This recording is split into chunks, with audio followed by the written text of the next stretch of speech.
down every rabbit hole. From the Cubans to the mob, David Barry, Ruth Bay. There's computers in the Bureau and the CIA. It's Friday night, kill the lights. The breakers on charge, then we'll beat it right. Spinning out the backs to you and me. The fuckery is real for all to see.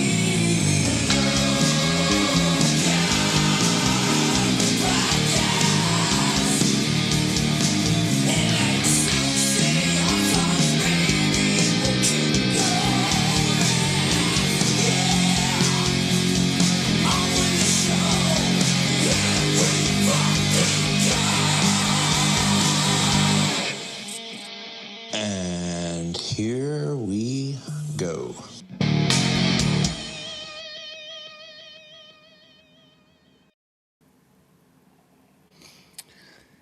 Here we go indeed, Joseph.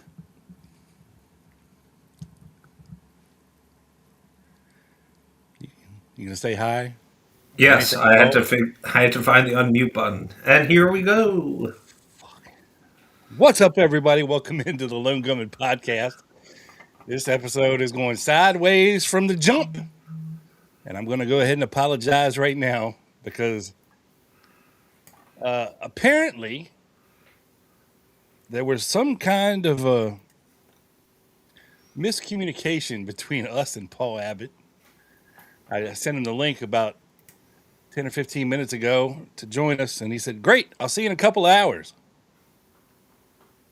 And I said, "Bro, we're going live in 2 minutes, 7 p.m. Eastern."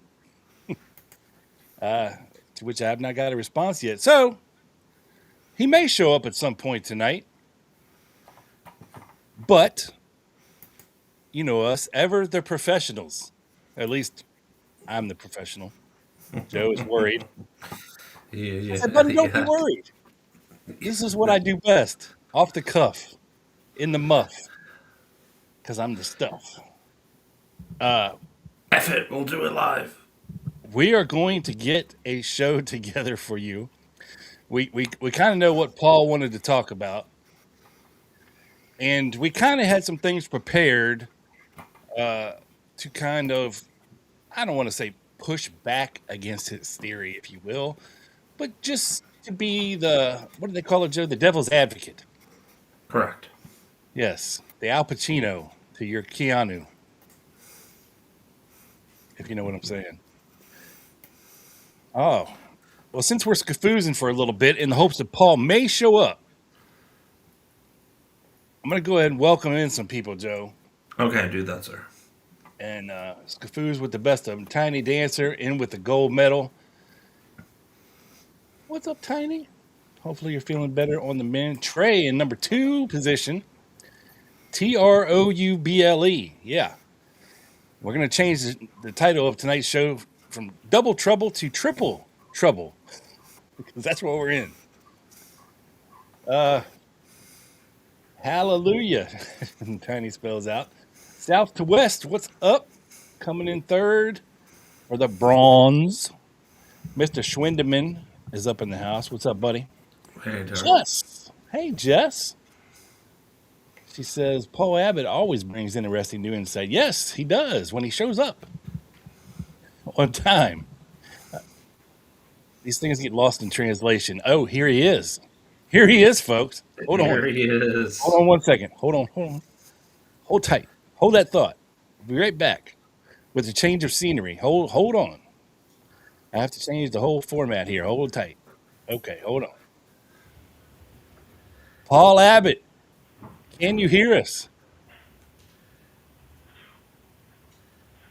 Can you hear us, Paul?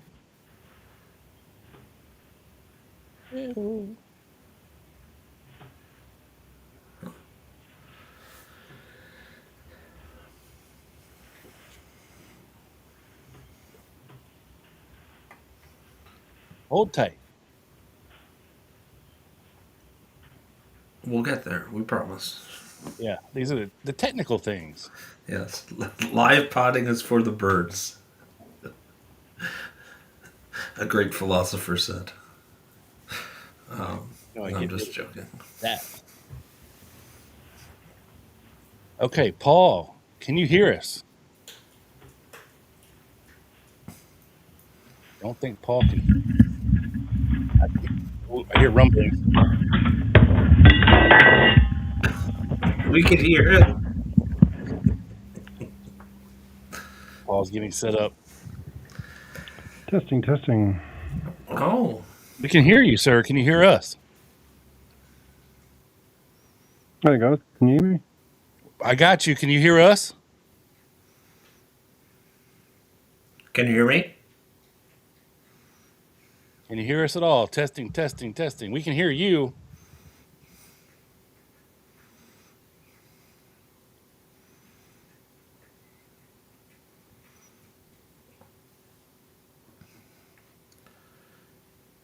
We hear you. While Paul figures this out, we'll welcome some more folks in here. Mike the Library Man. What's up, Mike? James Smith, the man with the ordinary name. The B-Dubs. Derek Ward is in the house. Zendar. What's up, Zendar? Jack Taylor in the house. What's up, Jack? In Corner. What's up, In Corner? Scott. Hello, Scott. MK. What's up, MK? Ulicky DeLuga. Greetings from London. Claude Nate Dean's in the house. Sipping on some Lone Stars down there in Texas. Owen. Mr. Jeebus. What's up, buddy? Let's see. Doug Campbell's in the house. What's up, Doug? Well, hello, sir. This shit is for the birds, to be precise. Hey, things happen when you're live podding. Yep.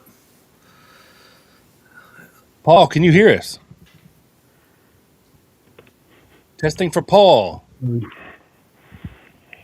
you know American Sign Language? No, can't hear.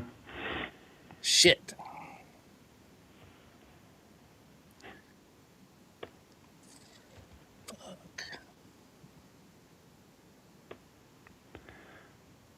We can hear you.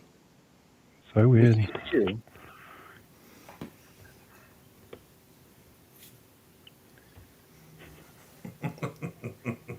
Check your audio settings, bro. Okay, I got you. You got us now? Got you. Sorry, everyone. All good. Yeah, technical difficulties. We did have a storm here overnight in Perth. Hey, these things happen. How are you going? It's okay. How are you, sir? Yeah, good, thanks. Good. Nice to see you again. Good to be with you guys. It's been 3 or 4 months, and yeah, probably been on a bit of a journey since then in terms of work I've been doing on the on the case of the Oswald shooting. So yeah, it's great to be back on and have a chat with you and your audience as well. Yes. Yeah, so it's always good to get the live questions as well. They're very informed and open-minded audience, which is always really good. Yeah, I know you wanted to touch on a couple different topics. So whatever you want to start out with, Paul, we can take you wherever you want it, and I'll let you lead us off. Lead us not into temptation, sir. No worries. Well, I mean, yeah, and thanks for having my the book up on the screen. I saw one of your one of your audience. I haven't read a book in 20 years. Hey, Joe. Hey, so I ordered this when I was in Italy. I think it was in February when you came on, and when I returned in mid-March, it was here. Yeah. And this is a clean book, sourced by chapter. You know what I mean? It's impressive. Yep. So kudos, sir. No, appreciate it. Thank you. Well, that book as well. It's really just to give the overview of it. It's how the Oswald shooting took place, because as I think I've said in other conversations that we've had, it was just it's always been just such a taken for granted black and white kind of case. And Ruby got into the got into the basement somehow. Maybe he snuck down past Roy Vaughan, just simply down the ramp, or he was let in, as depicted in the movie JFK. But yeah, it's pretty straightforward. But I mean, everything that is in my book it's all publicly accessible information, and I really came across a lot of it when I was putting together those the index for the Garrison folders. So it's kind of everything that you've got in there is how the shooting was either allowed to take place or was a really neat setup. So anyway, one of the questions I leave at the end of the shooting was just some open questions about acknowledging some people, other researchers saying that maybe it wasn't Jack Ruby who actually shot Lee Harvey Oswald, which it sounds like it's a bit of a contentious and outlandish proposition. But that question, even after putting the book out and even coming to Dallas to talk about it, and many numerous conversations I've had since, it really, to me, even it seems like it's actually not such a crazy question. And I know it was when I was last on that I think it was your podcast that I actually started saying I'm actually looking into it a little bit more, because there's actually some pretty good pretty big questions and reasons to actually question if it really was Jack Ruby who shot Oswald. So really what I've done since then is put out a 6-series article on my Substack. It's free for anyone to check out. There's some diagrams on there, and it's easy to listen to as well. That's a really cool feature of Substack. And I literally just lay out all of the evidence in terms of Jack Ruby's movements across November the 24th. Because even where he was early that morning is incredibly debatable. It's crazy. Like you've got people at City Hall saying that Jack Ruby was loitering outside there as early as 8 o'clock that morning, and he shared a lift with Ray Rushing, from Grand Prairie, who we've got all these retrospective identifications of Jack Ruby, after the shooting, by people who didn't know him, but when obviously his image was everywhere. All these identifications came up to say, oh yeah, Jack Ruby stuck his head in the news truck that we were working in, just outside City Hall, asking if Oswald's been brought down and all of that kind of stuff. But then at the same time, his roommate and fellow tenants at his apartment block over in Oak Cliff say he was there till anywhere between 10:15 and 10:30 that Sunday morning, and it was a fairly routine morning for him. He got up, he had breakfast, he took some phone calls. So that's really what I've done in this whole series, is go, right, let's just get right down to, if you think I get down into detail in my book, I go into even more detail about the evidence for where Ruby was early in that morning. So really what I found was the Karen Carlin phone call was a really important event that took place that morning. The story goes is that she needed money from Jack Ruby because he closed the clubs down in Dallas out of respect for President Kennedy's passing, and all of a sudden his employees were out of work, so that was the basis for her needing money. So her and her husband Bruce Carlin contacted Jack Ruby on the earlier the night before, and he said, "Yeah, I'll come down to the club. I'll arrange to be there, or I'll have some money left for you." Words to that effect. Jack, when they got down to the Carousel Club, Jack Ruby wasn't there, but apparently they were able to get $5 from Huey Reeves, who was running the garage next door on Commerce Street. Near Jack Ruby's Carousel Club, may have even been next door. So we've got paper evidence of Huey Reeves writing, $5 receipt, $5 payment payable to Jack Ruby. So this Huey Reeves has given the Carlins $5 on Ruby's behalf. So I go into that level of detail. And what I found pretty quickly was, these phone calls that were meant to have happened, Jack Ruby receiving these phone calls or phone call from Karen Cullen the next day, apparently asking him, saying that she would need even more. There's no records of them. So a really, really interesting thing happened. The FBI, when they really launched into this investigation, what they did was they pulled Bruce Carlin's phone records, so went from his house in Fort Worth, and they only pulled his phone records per the billing cycle. So apparently it was like from the 21st of September until the 21st of November. They were the only phone records that they pulled. And then the next set of phone records that they got access for of Bruce Carlin's started on the 25th of November. So they've really conveniently somehow missed out this, the weekend's worth of phone calls from Bruce Carlin's phone in Fort Worth, which, I suppose we don't really care what phone calls he was making on the day of the assassination, even the 23rd, the Saturday. But Sunday morning, if that's where Karen Carlin was supposed to have made this really, really important phone call to Jack Ruby that morning, that would give him the reason to go down to Dallas and be on the same block as Dallas City Hall jail, and then get the urge to shoot Jack Ruby. Well, why don't we have record of that phone conversation? It was never pulled, and it's nowhere to be found anywhere, even to this day. So that's kind of really the point of this series, is just questioning all of the evidence that was used, really in a really quick way, to build this narrative of Jack Ruby's movements that obviously led him to be in Dallas City Hall basement at the time of the Oswald shooting. Really interesting. Yeah, sorry, you go, Rob. No, I'm saying definitely a convenient 3 days to be missing those call logs, right? Yeah, 100%. It was never produced. They're still not out there. So, yeah, no explanation, no reason given. Yeah.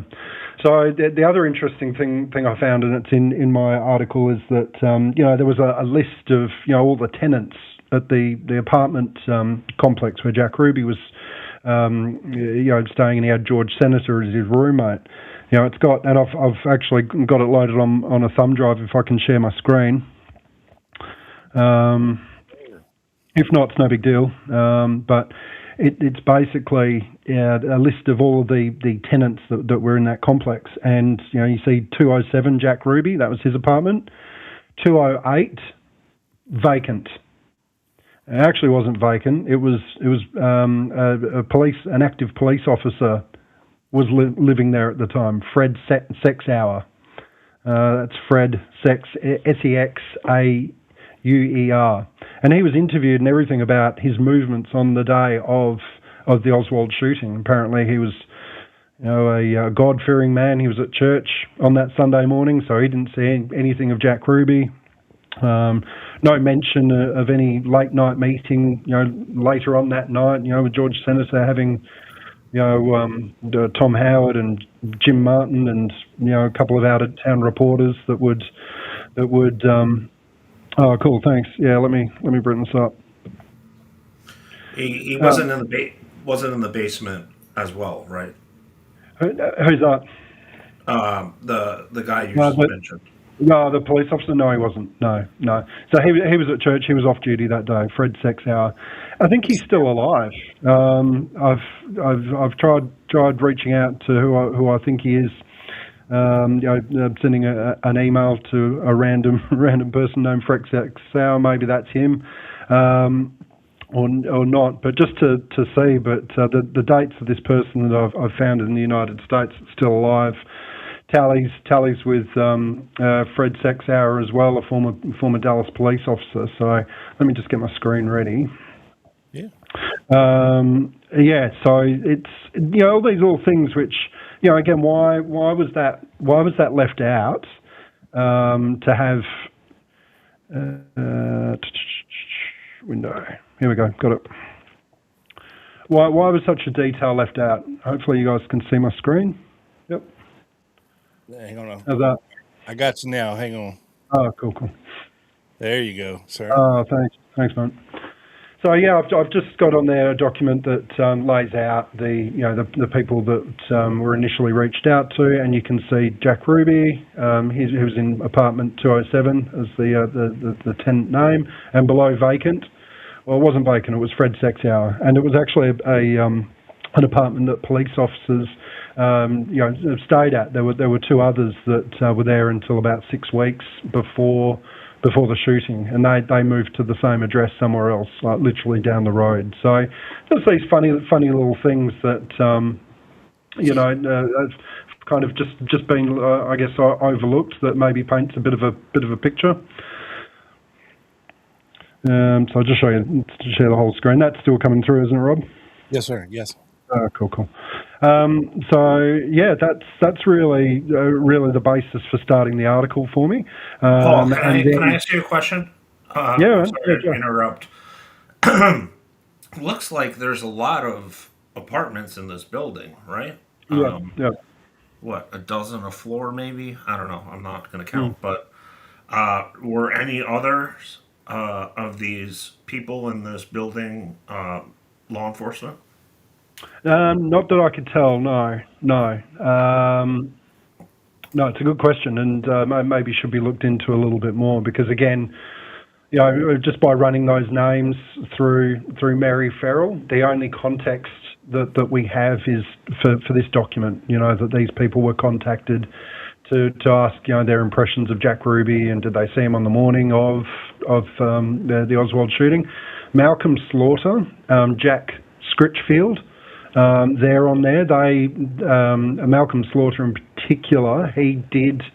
Sydney. I can't quite make out his name. Sydney Evans. Thank you. He's in my article. Malcolm Slaughter and Sydney Evans were interviewed, and apparently they did. At least Slaughter did see Jack Ruby, and Sydney Evans testified to Malcolm Slaughter seeing Jack Ruby. So yeah, we've got that's about as far as it goes. So really, I mean, look, was Jack Ruby at his apartment at this time? It's probably pretty reasonable to say he was. People that knew him and knew of him testified that he was there until at least 10:30. George Senator was always pretty straightforward about that, at least. So yeah, that's kind of on the apartment side of things. But then moving on to the actual, let me take you on to the next slide. We have. I'm starting to get into the territory of comparing images of Jack Ruby. So we've got Jack Ruby there on the left. That this was him as he was on the day of, on the afternoon of the shooting. So we can see Jack Ruby there on the left, and this person on the right. If you ask Google, even now, they say that's Jack Ruby. I don't know, a bit of a pop quiz for you guys. What do you think?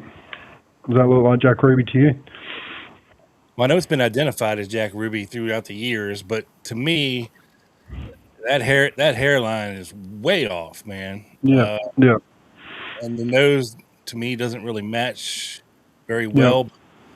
Yeah. Damn, it's close, Right, it's close. So could this have been the person? Jack Ruby was clearly at City Hall that weekend. He was hustling interviews on behalf of reporters with Henry Wade. He took sandwiches and bottles of Coca-Cola and whatnot. He was there. He was handing out his business cards. Ike Pappas, he was a reporter. He got the Carousel Club card from Jack Ruby. So there's no doubt he was at City Hall, and he was at the press conference. Cool. Yep, no problems. And I'm even happy to say it was him that corrected Henry Wade, when he misspoke about the Fair Play for Cuba committee. So that's fine.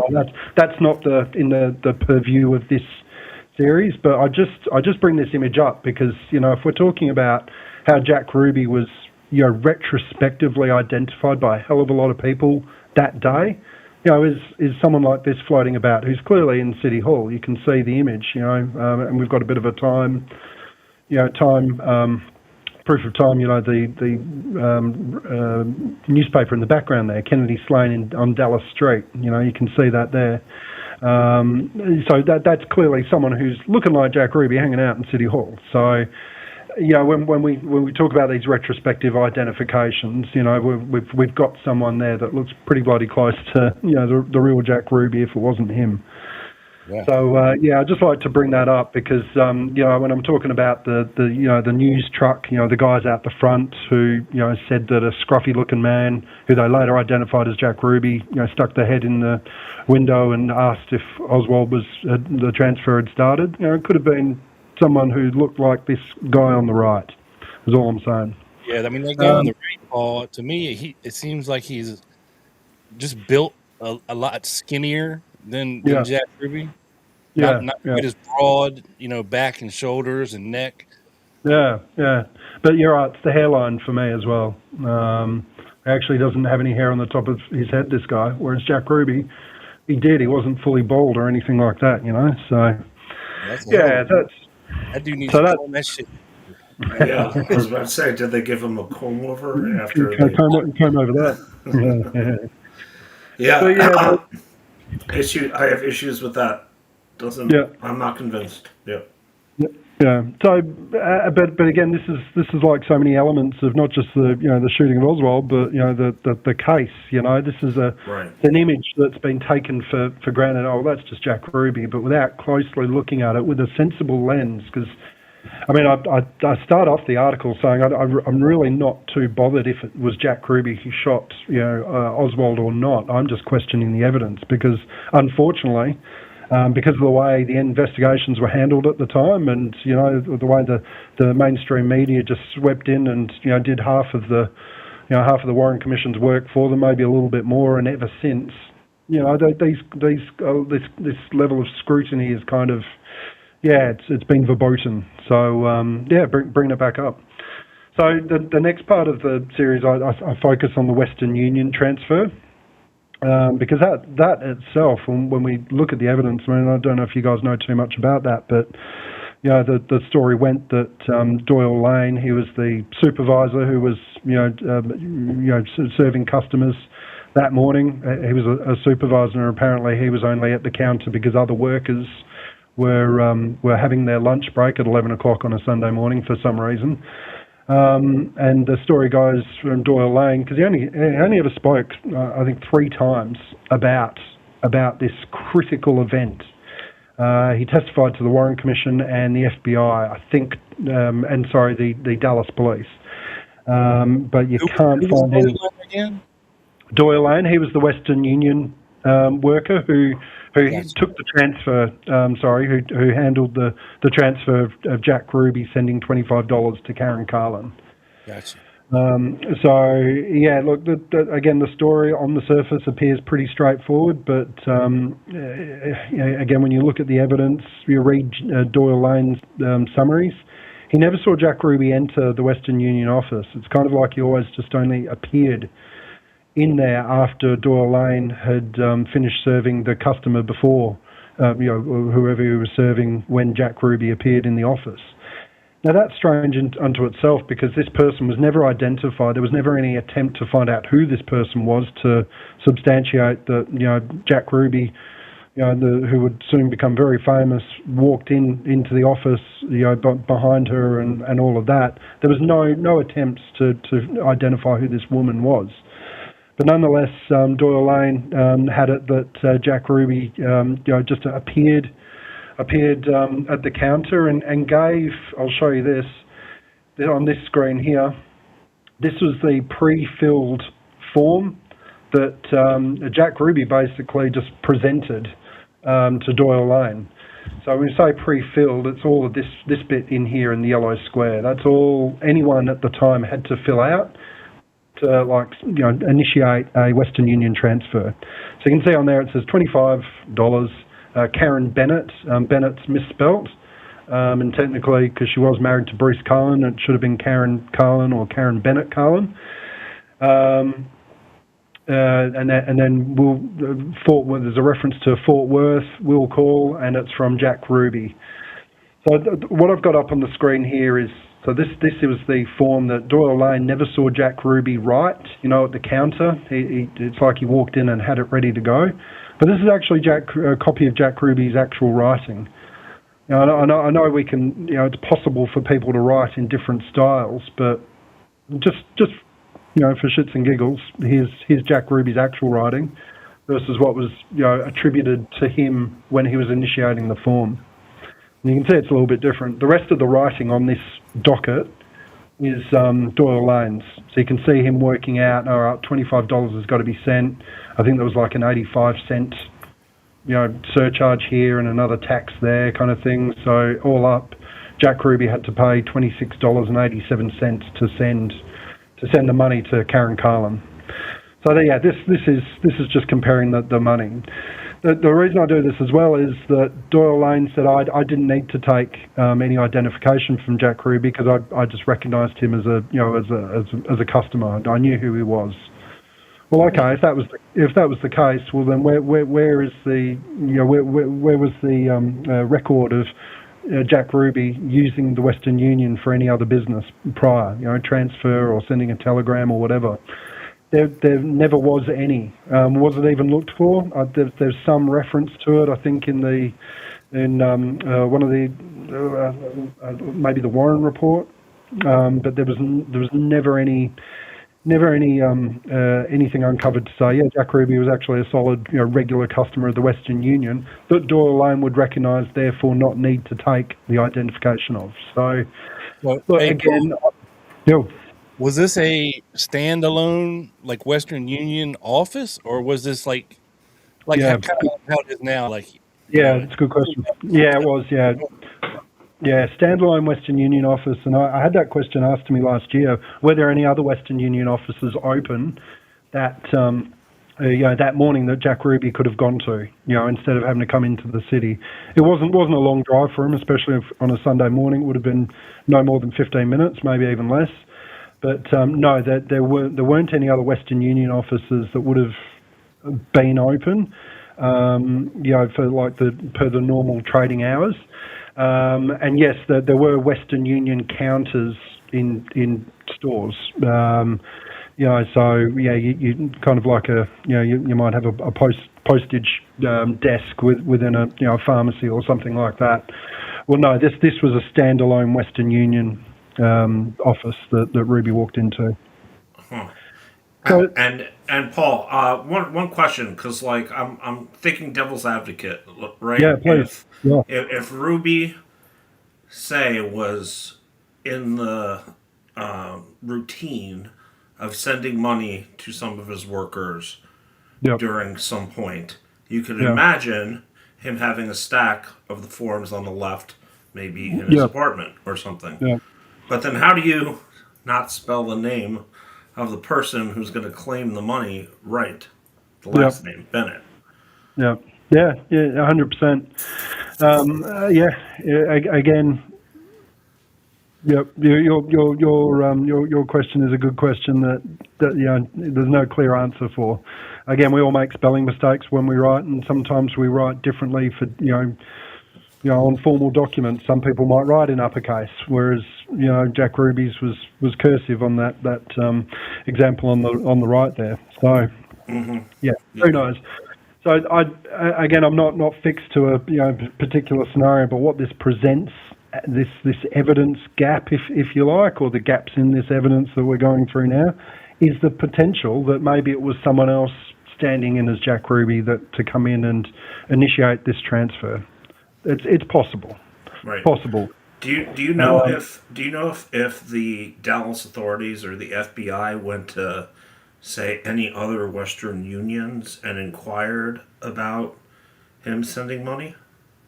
No, I don't. I mean, the fact that the money, the transfer actually took place because we've got Jesse Strong, who was over at the Western Union Fort Worth office.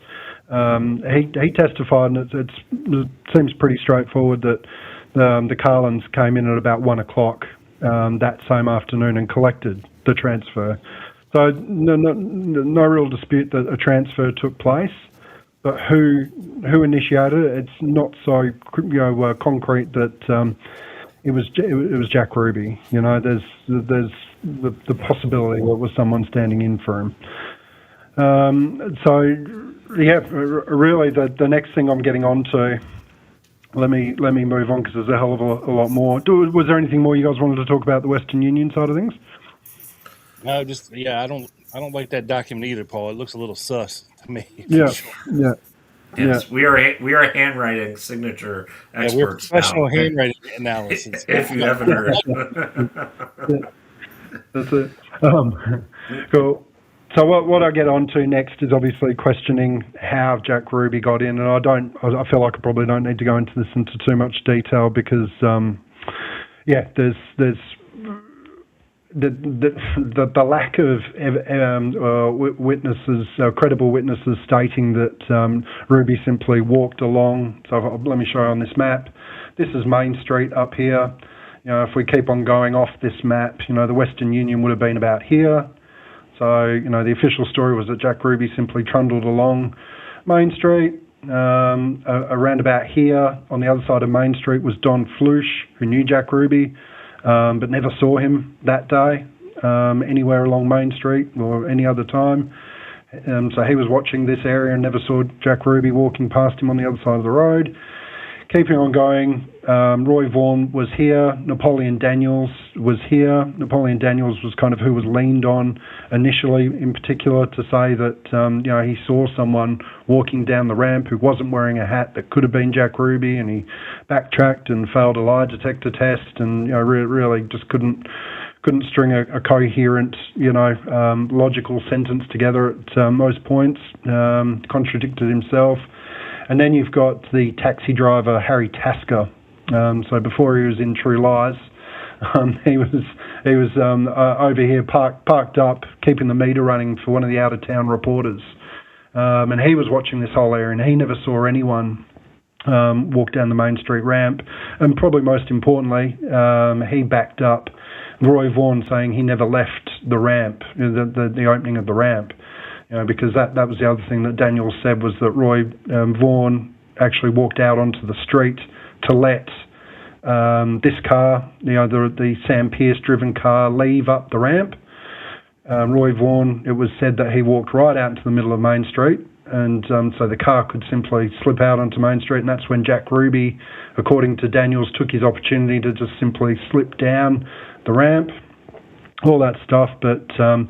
again, that's incredibly unlikely that Jack Ruby actually walked down the Main Street ramp.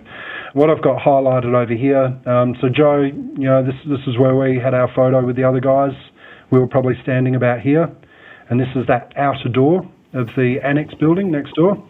It's where I was, and we looked in and we could see the back of the elevator, or the elevator at the time. So that was the other way that Jack Ruby could have entered, through that door, through the elevator and downstairs, and simply let out through the basement. So these are kind of like the most workable hypotheses that the HSCA acknowledged.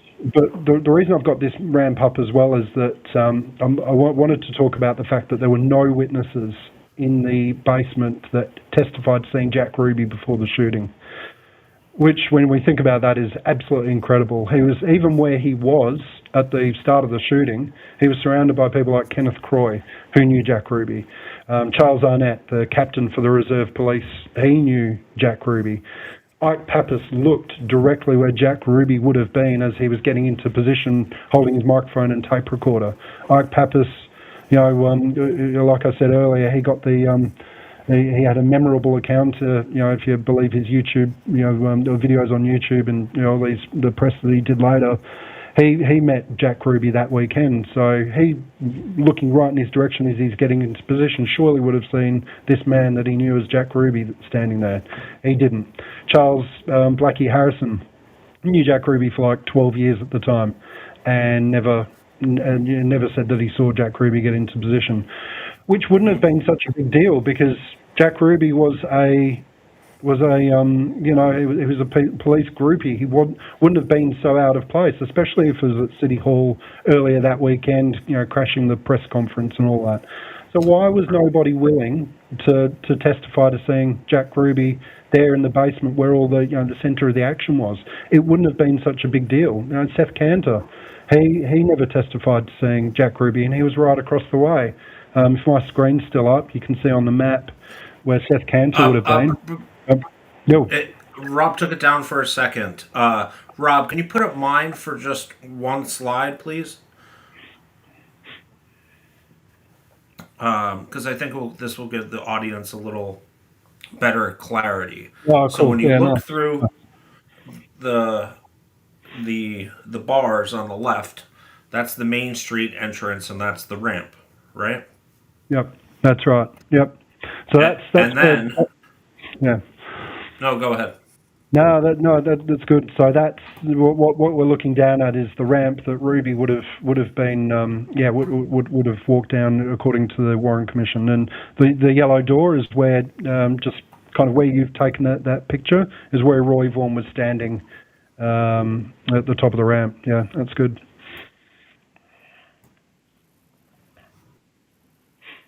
You can see how low the ceiling is, at the bottom of the ramp. Hold on. Yes. Yeah, nice. So. And then this is when you look through these little two vertical windows here, you see the elevator, which is where we were standing. That's right. Yep.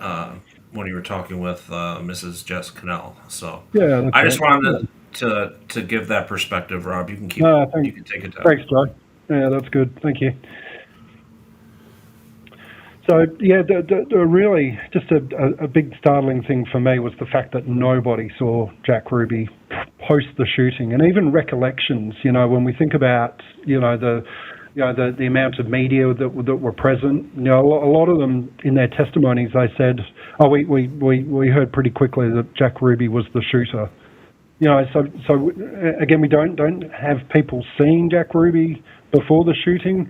Unfortunately, our view and most people's view of the shooter was from behind. And then all of a sudden, as we know, both Ruby and Oswald were covered over very quickly. And Ruby or the shooter, was literally covered over by Lewis Miller with that garment, and then they were all hustled away back into the jail office. So just to give orientation, the shooting took place right here.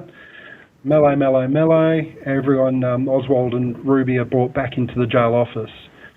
So Oswald would have been taken in there first because Oswald was actually kind of put down, laid down here and apparently given resuscitation in this part of the jail. And Ruby was about here.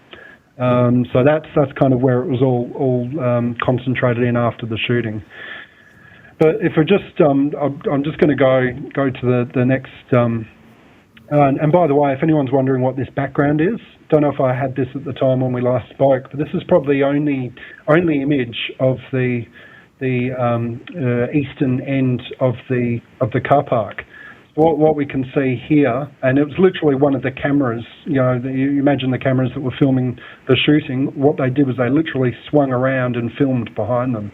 So what you can see here is, I reckon this is either Gano, it's most likely Gano Worley, who was one of the reserve officers that was directed away from that location within half an hour of Oswald emerging, because he was there to guard these elevators, this whole area actually. Which is where Lee came out of. No. So this is we're basically now got our back. Looking at this image, we've got our back to where Oswald walked out from. Oh, okay. So this is where I'm saying that, or the most likely way, if it was Jack Ruby that left the Western Union office and needed to get into the basement within 4 minutes, this is most likely where he would have emerged out of. This is you can just see it here beyond the pillar. This is the doorway that leads to the annex building up at the top. And so you can see how close the distance was. Yeah, that's right, man. The stairwell. Okay. The door that couldn't lock because it was an emergency exit for the building above. So what you've got here is the service elevator, which went up to the annex building, and you've obviously got the public, the I guess the normal elevators, which went up and down, up to the as far as the 5th floor of the annex building. And this is the stairwell. So if it was Ruby that used this way to get into the basement, because he was at the Western Union, or whether it was or not, and he needed to get in, this is most likely the way. This is the door that myself, John Armstrong, people like that, and even the HSCA thought was probably the most likely way. I'll just show that image because it's literally the only image we actually have of that area, which is really interesting. So moving on to the next bit. Now let me show you this. So this is like literally the side-on image of the seconds before Oswald emerges. So I point out here, this is Ike Pappas, the reporter that got the card for the Carousel Club from Jack Ruby earlier that weekend. Here you've got Blackie Harrison, who we all know is the guy, the bloke that put the cigar to his mouth as Ruby's about to, or has just shot Oswald in the Jackson photograph. You've got the unidentified Japanese reporter here, and then you've got Kenneth Croy right there. Old mate Kenneth Croy, there he is.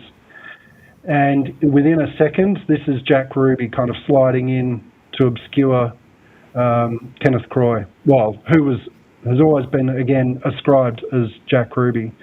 So I'll leave that with you and your audience just for a couple of seconds to have a look at. But again, I don't know, to me, does that resemble Jack Ruby to you guys?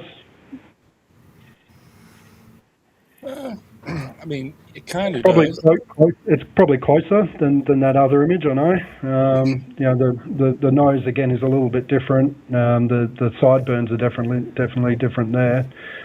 But I'd probably say it's a closer resemblance to Jack Ruby. It does look like his big ears. Yeah, that's right. Yeah. Moving on to the next version. So this is a colorized version of the colorized photograph of the shooting. I just like this because what it does is it shows how clean shaven Jack Ruby's neck here is all of a sudden.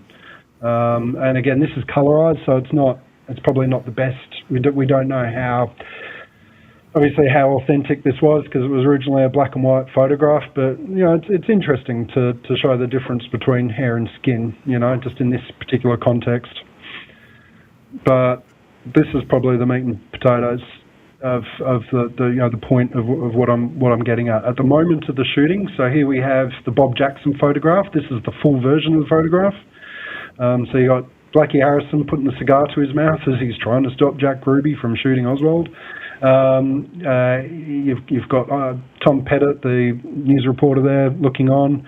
No microphone, which is strange because literally in every other image and even the film footage of the shooting, you can see a microphone hanging down right about where my mouse cursor is there. It's not there, clearly.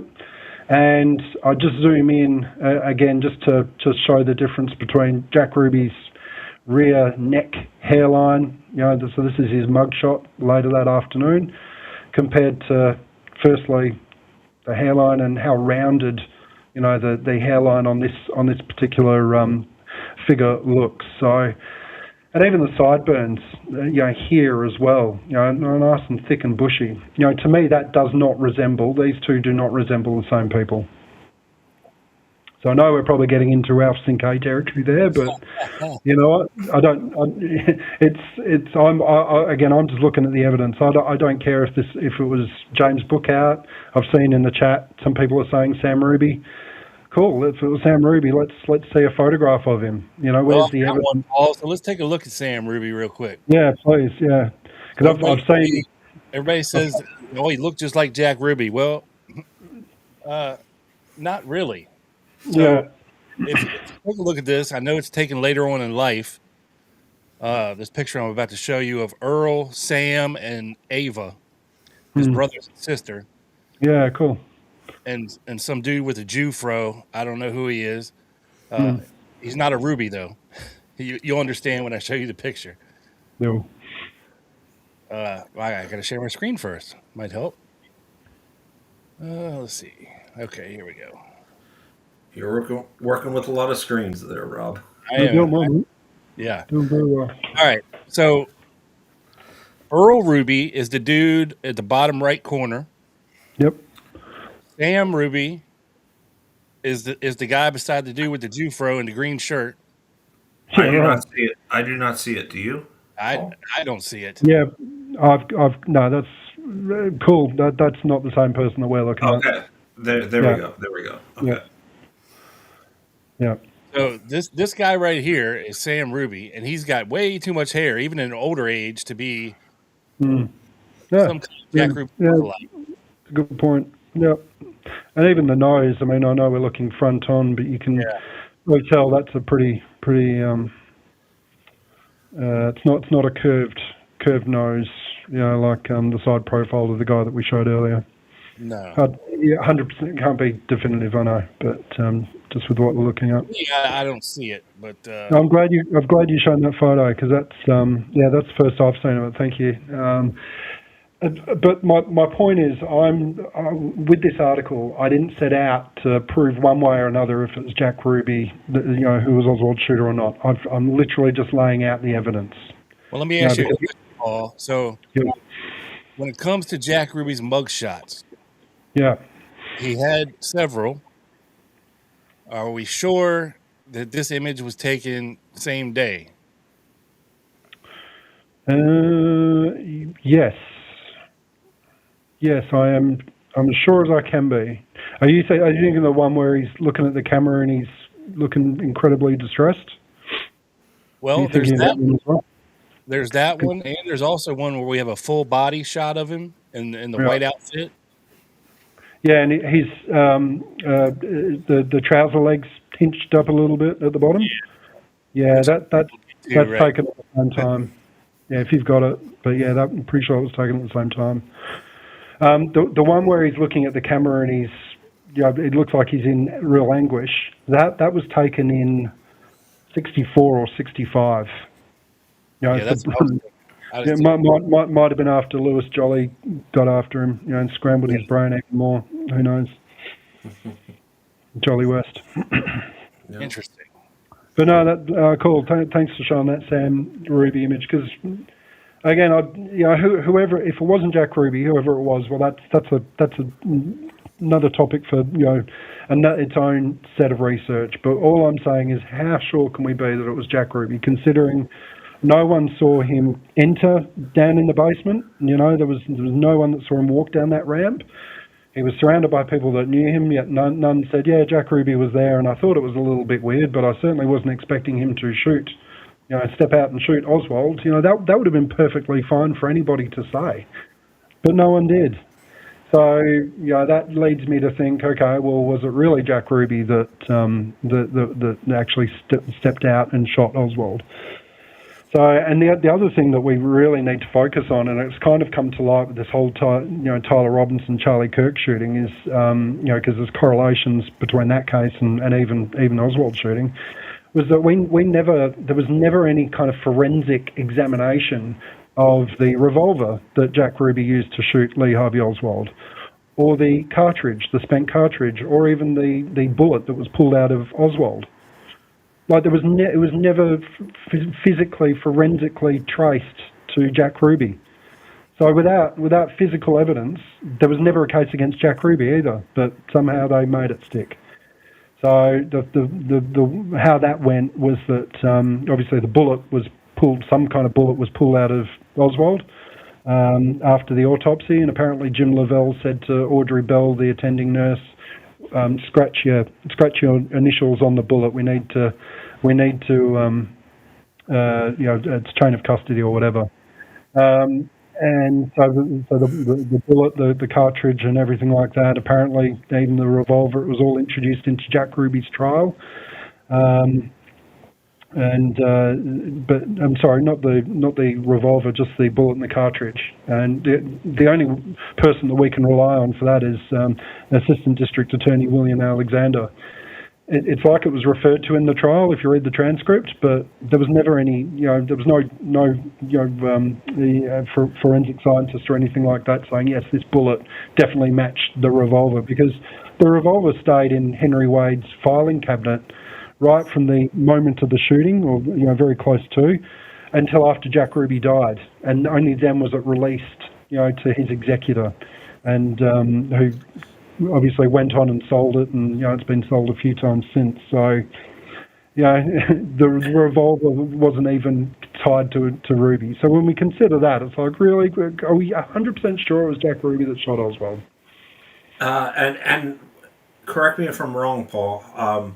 Wasn't the gun given to, what was it, Decker or Fritz, at the hospital by, was it Elsie Graves? Yeah, I think so. Yeah. Which is weird. Yeah, Graves definitely had it. Because obviously it was him that wrestled it out of the shooter's hands right there and then at the scene. But just to kind of hand it over like that. Yeah, I'm not sure. I think it would have been Fritz. He wouldn't give it to wouldn't have given it to Decker because he was obviously the sheriff. It was out of department. But chain of custody. Where was it? Again, we talk about C399. With the stretcher bullet and whatnot, and it's just repeat again. It's amazing when you really look deep down into the Oswald shooting. It's like a micro version of the assassination of President Kennedy. It's amazing. It's amazing. You can see him being convicted by a jury. I mean, it's pretty much the most cut and dry case in history. In history. I mean, he got to do it on film doing it. 100%.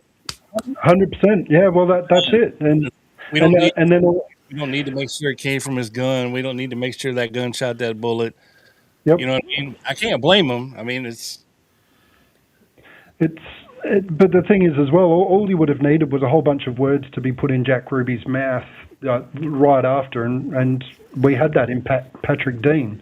Up on the 5th floor, he attributed all these kind of statements to Jack Ruby.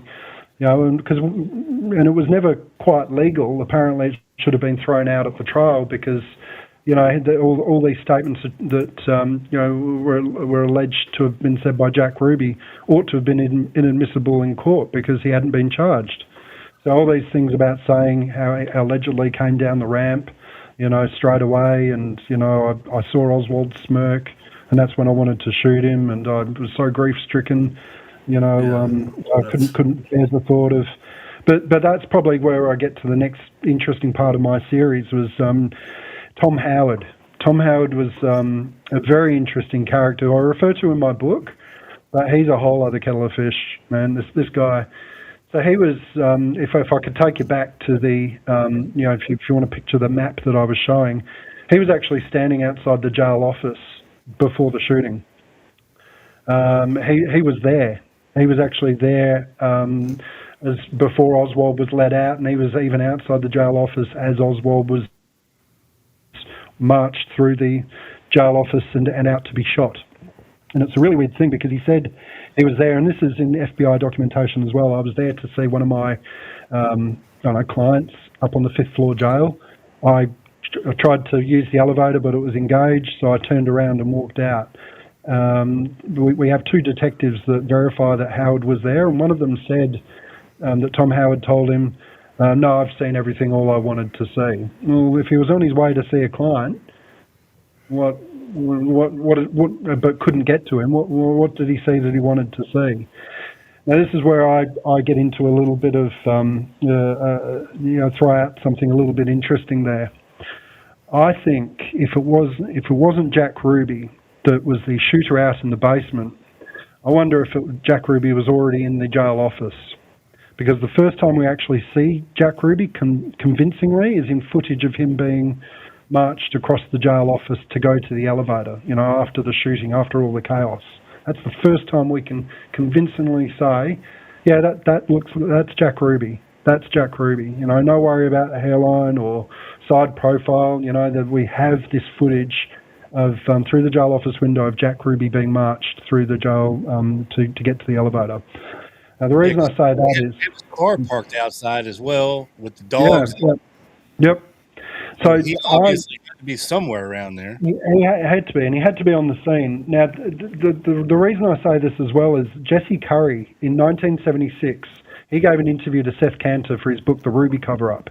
And Jesse Curry said, it would have been easy for Jack Ruby to have entered in any number of ways because none of the City Hall doors were locked. He actually said this to Seth Cantor. So Jack Ruby, even if he walked all the way up Main Street, what Jesse Curry's saying is he could have simply just walked up the stairs into the City Hall via the Main Street, the main entrance, and then just simply walked down the one of the public stairways to get to the basement. So if that's the case, then maybe the Western Union office event didn't happen, and maybe Jack Ruby was simply, told or somehow induced or manipulated to just, get to City Hall, and he was taken down to the basement office. It could be possible that's where maybe some kind of switch out happened with the shooter out in the basement with the real Jack Ruby in the jail office, because we have numerous police saying that when Jack Ruby was set upon, he was saying, "I'm Jack Ruby. What do you guys? You know me? Why are you doing this? Why are you beating up on me?" and things like that. So could all of that have actually taken place in the jail office, where all of a sudden Jack Ruby was probably standing in there, whether he was riddled with these stimulants that he was on and under some kind of trance or whatever? Could he have then been set upon as the shooter of Oswald out in the basement as a swap out, and then from there on that was it? It was all made to stick with him. It's a possibility. That's what I'm saying. And the reason I bring that up now is because Tom Howard, when he looked through the jail office window and when he said, "Yeah, I've seen everything I wanted to see," could he have been referring to making sure that Jack Ruby was in place? And I say that because Tom Howard, and this is in my articles, he was instrumental in laying down the actual narrative that the investigations would follow of Jack Ruby's movements that day. I'll get to it in a second. I'll show you the actual document I'm referring to. Yeah. He got to speak, so this is Tom Howard. So he got to speak to Jack Ruby. It would have been, I think, around about 1 o'clock, maybe just after 1 o'clock. And he actually interviewed Jack Ruby being interviewed. Sorry, he interrupted Jack Ruby being interviewed by an FBI agent. FBI agent Hall testified to getting a knock on the door and saying, "Oh, Jack Ruby's lawyer wants to see him." So Jack Ruby was taken down to the 4th floor and put into a room, and Tom Howard was there. Jack Ruby never asked for a lawyer, and he sure as hell never asked for Tom Howard. So Tom Howard, it's like he inserted himself into the case as Jack Ruby's attorney. Now, he had 10 minutes with Jack Ruby in this first meeting. Now, it's possible that he could have given Jack Ruby this, what to tell the authorities. Say you came down the ramp, say that you were grief-stricken, say that it was a spur of the moment, case, all of this kind of stuff. That's what Tom Howard could have said in those dying minutes. And the reason I say that is because Jack Ruby himself told Joe Tonahill on the eve of his trial, in a few months' time, in March, that Tom Howard gave him the whole narrative of what to tell the police, that he was grief-stricken and it was a spur-of-the-moment thing. Jack Ruby himself admitted that Tom Howard fed him what to say. So it could have been as early as that, that 10 minutes, in the hour, barely, a couple of hours after the shooting. The next document. Mr.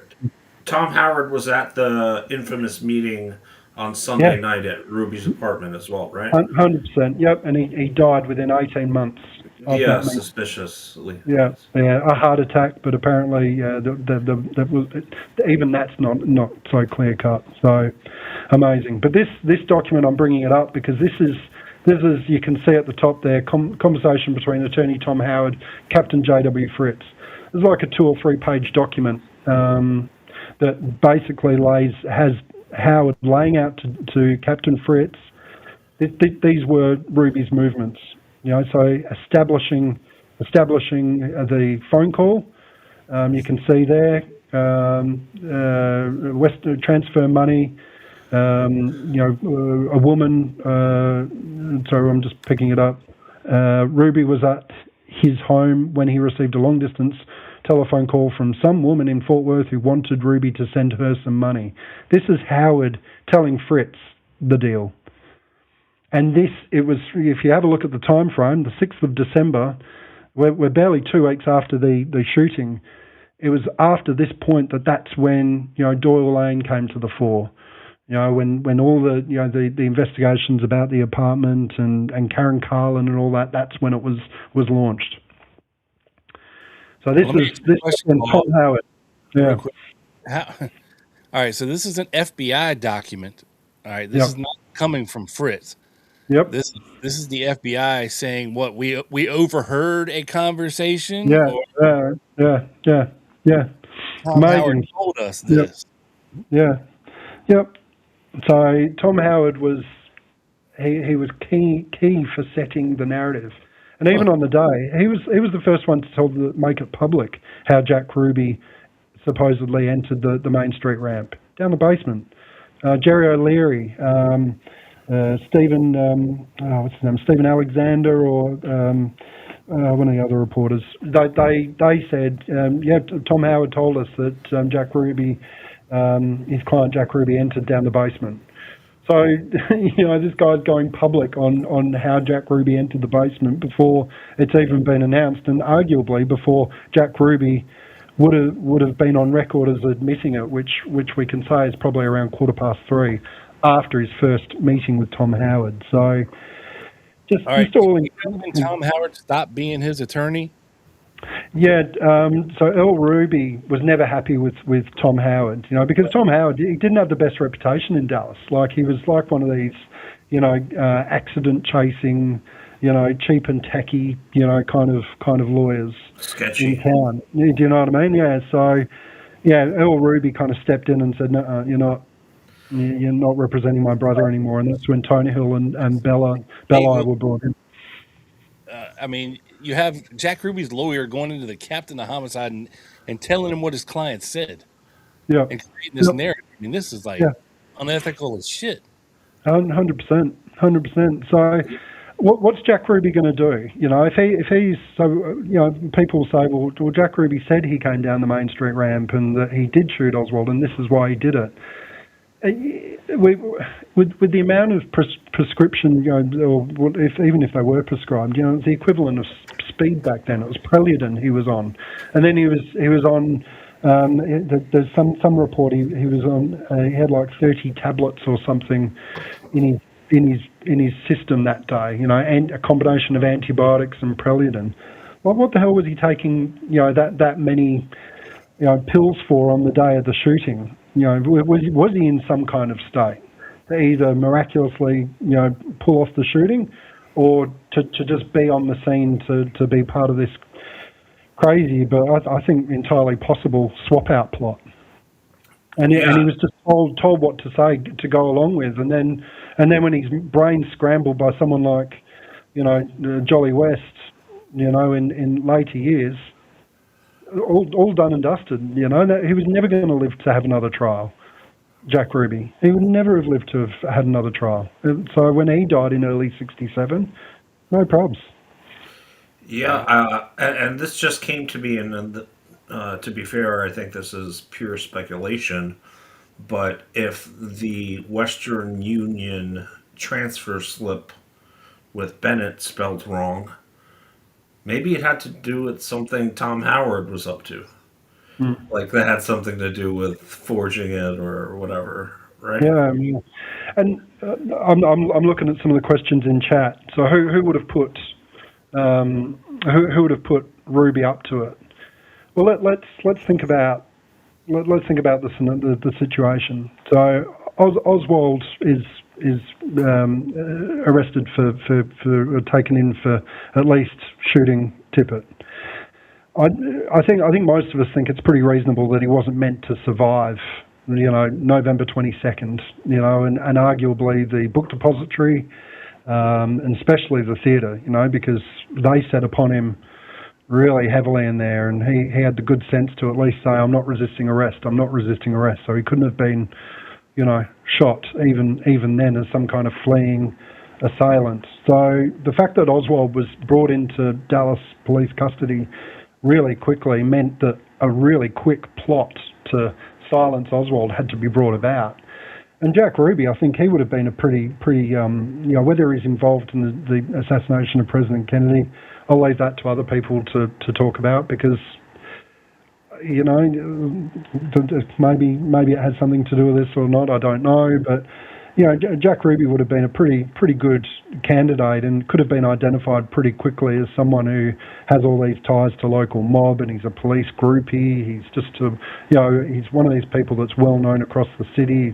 He's nicknamed Sparky because he's a bit temperamental and he's got a bit of a reputation. I think it would have been pretty straightforward to identify him as the next lone nut to come in and shoot Ruby. Now that works for if Ruby actually was the Oswald shooter or not. But a theory at you real quick, Paul. So say Ruby was supposed to take Oswald out.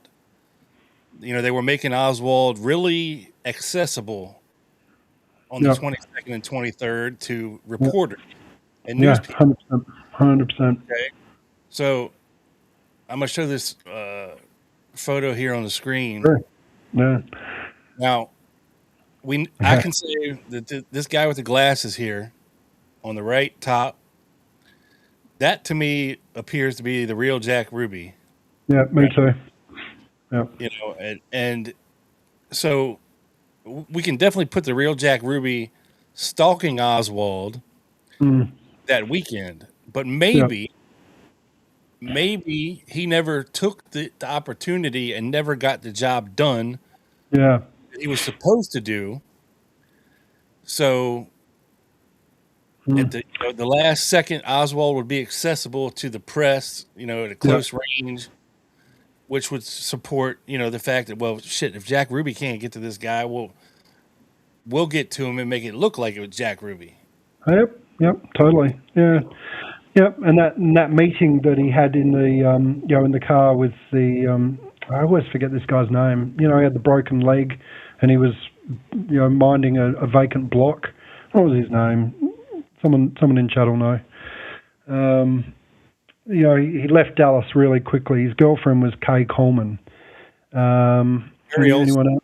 Yeah, you got it. Yeah, Harry Olsen. So, that meeting with Harry Olsen and Kay Coleman, in the car for an hour and a half across that Saturday night, early Sunday morning, might that have been something to do with it? Jack, you bitched out. Why didn't you do it? And when you had the chance, the press conference last night. Well, just make sure you're at City Hall tomorrow, and we'll make it happen either way. I don't know. I'm speculating, but I think the key to it was just the identification of Jack Ruby as an ideal, foil, the ideal trigger man. Whether he actually pulled the trigger or not.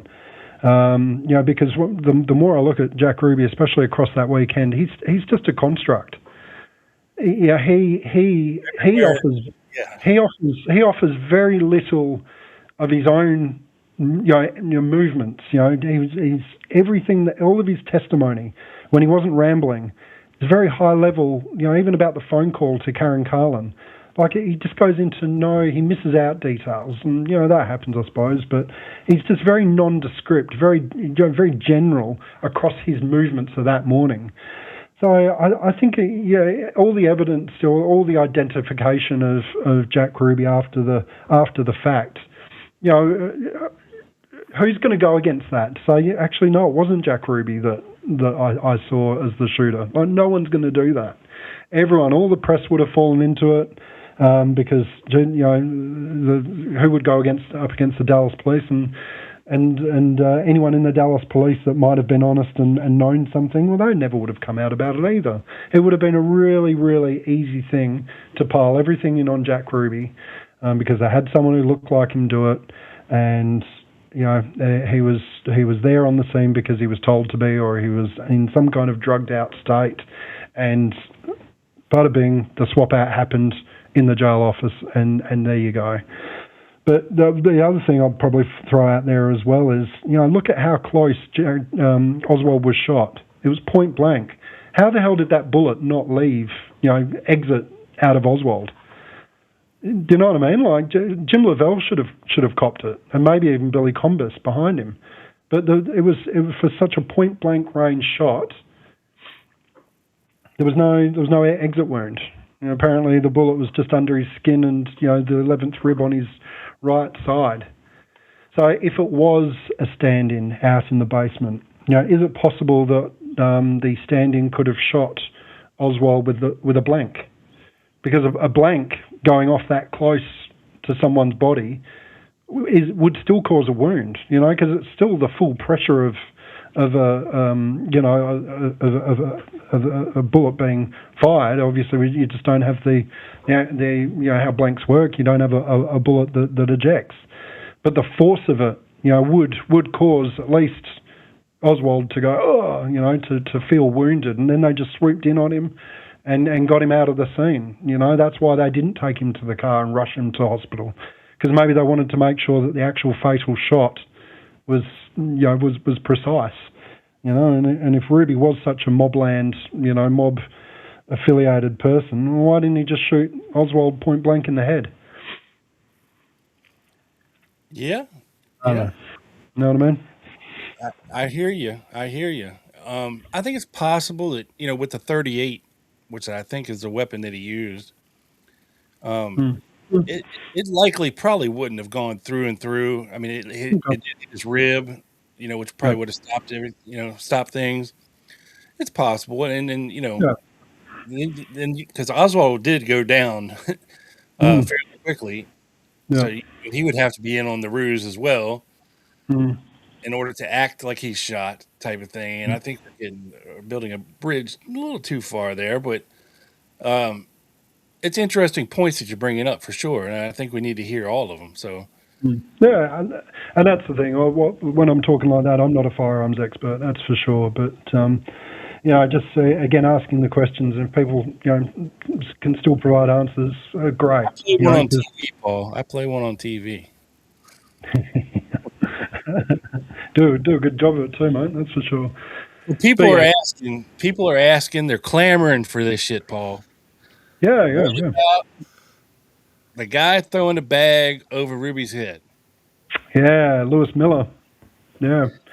I happen to have footage of it if you don't, so everybody can look at it. Yeah, bring it up if you have. I don't have it readily available. It's an interesting one. While you're doing that, I'll just give a bit of context. Lewis Miller, he was an acting detective. So he, like Blackie Harrison, had been promoted onto or he's on some kind of secondment with the Juvenile Bureau, Lieutenant Miller. And so he was one of the few police personnel to not be wearing a hat there at the scene. So it makes him really easy to identify. And you can see very quickly, literally... Right, I got the footage up here. There he is. Check it out. There's the shooter. Now that image there, that looks like Ruby. Right there. That actually looks a lot like Ruby. So, but yeah, here he is. How did he know to be ready? And with what? Like just another coat or some kind of sack? Yeah, I don't know that we can identify what he's using there, like a bag. Yeah. Now Miller was, he testified to obviously the Dallas police investigation, and he said that Ruby was simply propelled from behind. Toward him, and I think he put his hands around his neck, like in some kind of tackle. Well, that doesn't look like what's happening to me. He's putting something. He has something in his hands. Yeah. So again, why do that? If it was Jack Ruby was the shooter, it's like he's already kind of being subdued, and he's not going to get away.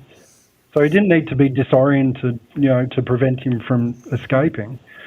Yeah, I agree. It looks like a jacket, Derek. Why do that? Well, to me, going down this line of thinking, which I am by questioning if it actually was Jack Ruby was the shooter, it was to conceal the fact that it wasn't Jack Ruby. That's all I can think of. Like, and open anyone else. I've thought about this, Paul. So No. you have this thing pop off a little bit, and of course, if nobody's expecting this to happen, they're going to be surprised that it's happening, Yep. and they're going to react. Okay, so you have all these guys grabbing him at different places around the waist, grabbing arms, trying to get the gun away from him, and he's in a bent over position. And the last thing you want is for that suspect to be able to stand up and raise up. Because if he's able to do that and get his arm free and he still has a gun, there's going to be trouble. Yeah. Yep. Doing that motion where whatever he's doing there, keeping Ruby's head down, right, to try to help to subdue him does make sense. It just seems like a normal reaction, to subdue a suspect. Yeah. In the chaos of whatever's going on. Yeah. I think it's certainly something to point out. Yeah. As odd. Yeah. Right. But I think unless we have a clearer picture of exactly, maybe from the other angle, that would be nice to see.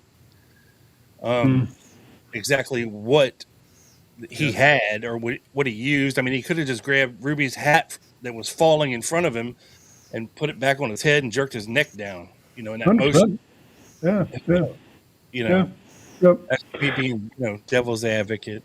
No, all good, because I'm honestly lost for answers other than, yes, an attempt to subdue, and then that makes Miller, the most, vigilant and, super reactionary police officer ever. So good on him if that was the case. But, the other alternative is, well, because I didn't want the shooter to be seen.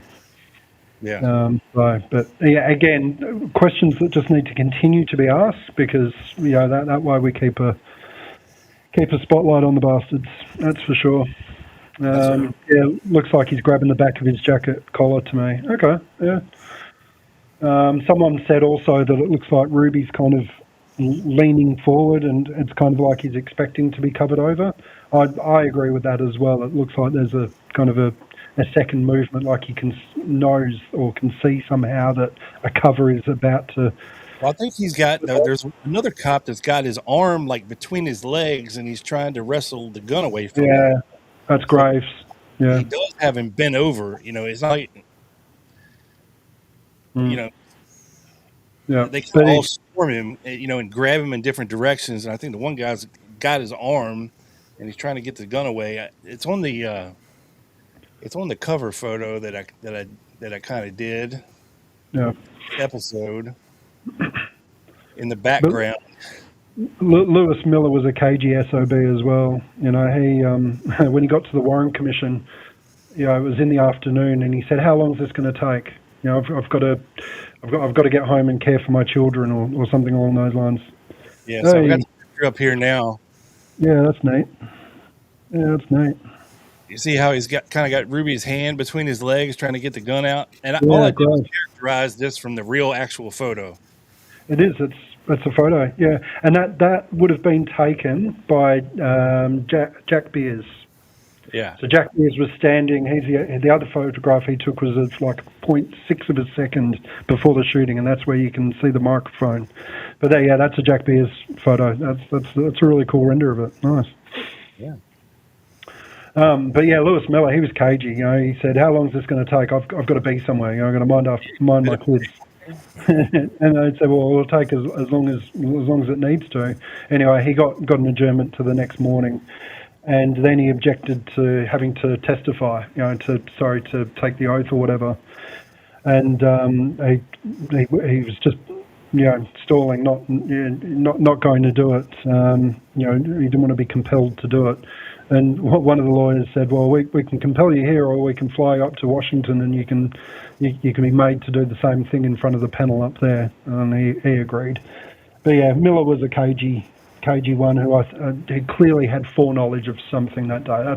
That's what I think. And again, how could he know to be so prepared so quickly? Yeah.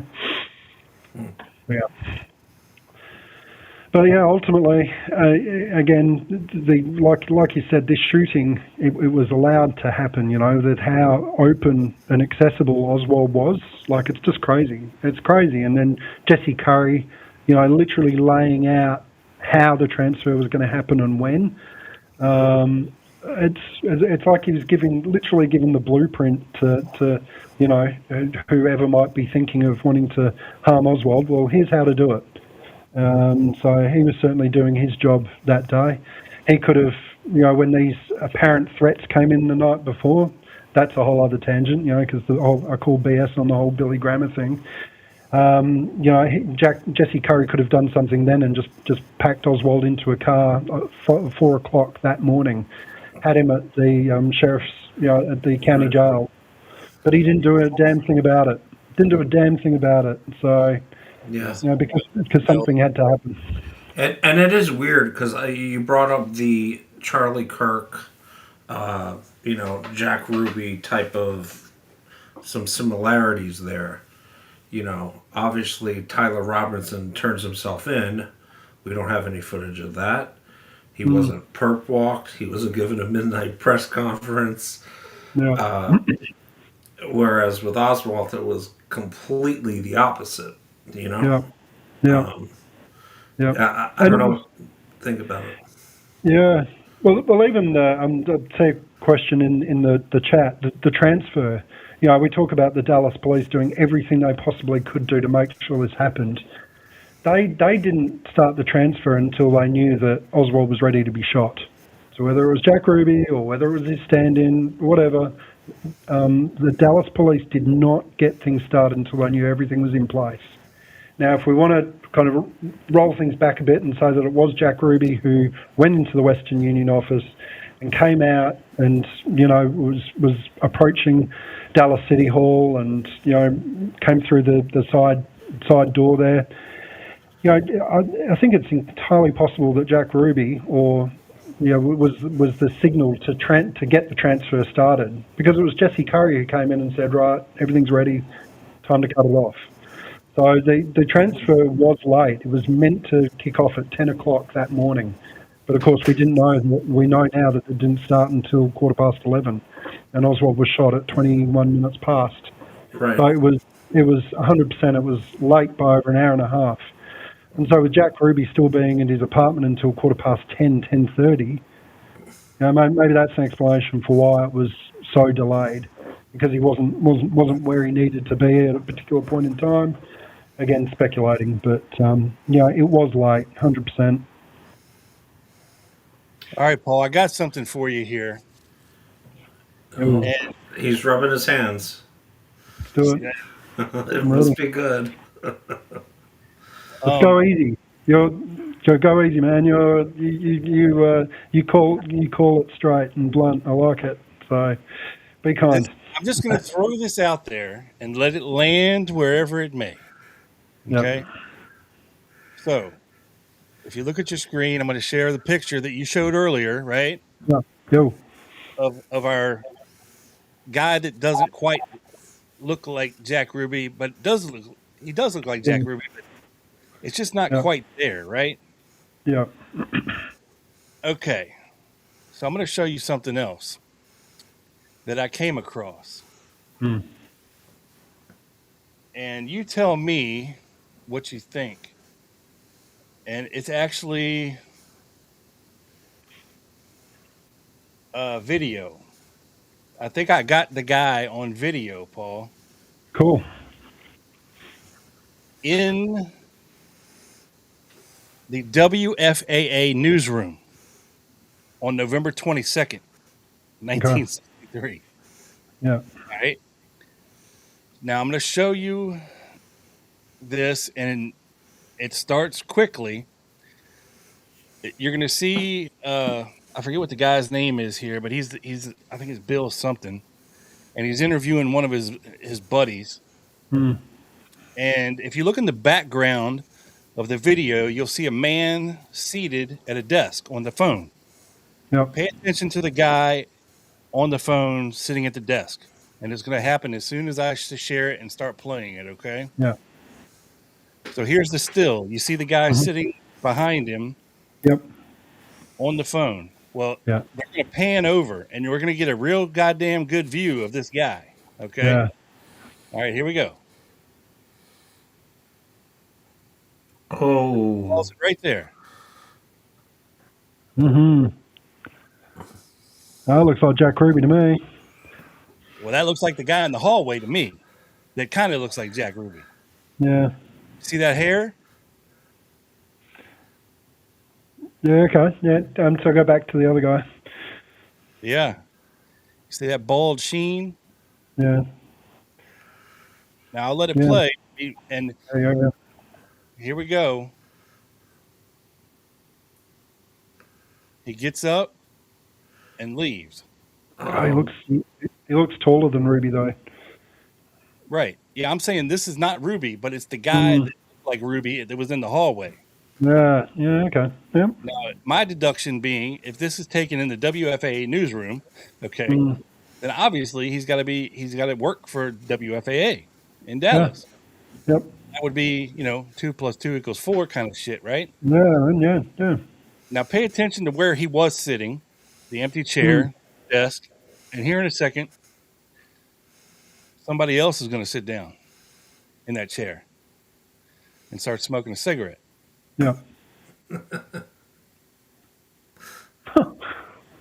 Oh, that's weird. And leave. What the hell was that? Wow. do it from the front, the first couple seconds again, Rob. Yep. Oh, please. Yeah, because I think, I'm with you. Can we? Okay. Yes. Yeah, man. No, you're right. It's just, we just want his nose to be a little bit Curvier. Curved. Yeah. To really line up with the guy in the hallway. And it sucks because one of the guys in front blocks his back hairline when he gets up, so you can't really see it. And this guy's wearing a wedding ring as well. I think someone in your chat made that comment. He's wearing, looks like he's wearing a wedding ring. Yeah. Oh, the eyes look a little bit different. But yeah, that's interesting. That's really interesting.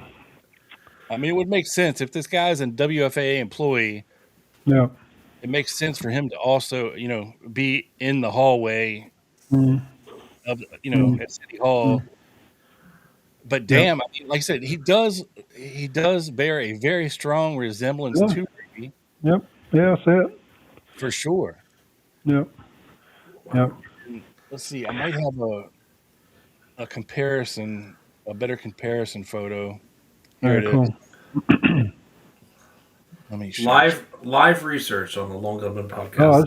Oh, that's good. That's what we do. All right, so we have the real Jack Ruby, of course, at the top. We got Hallway Ruby on the left, and Newsman Ruby on the right. Yeah. That hair, that bald sheen on top. I don't know, man. Well, the top of his hairline to where the comb over starts, that bald part kind of, it's like it almost extends right across the top of his head, which is very similar to the guy in the hallway. Whereas Ruby never had that, clearly. Ruby had hair across the top of his head. It was just thinning on the side there. But, yeah. So I don't know if I found anything groundbreaking here, but no, that's more, it's more than I had going into this. Yeah, really cool. Newsman Ruby doesn't have Ruby's dead shark eyes. Yeah, and I think he looks a bit taller as well than the real Jack Ruby, the guy in the newsroom. So yeah.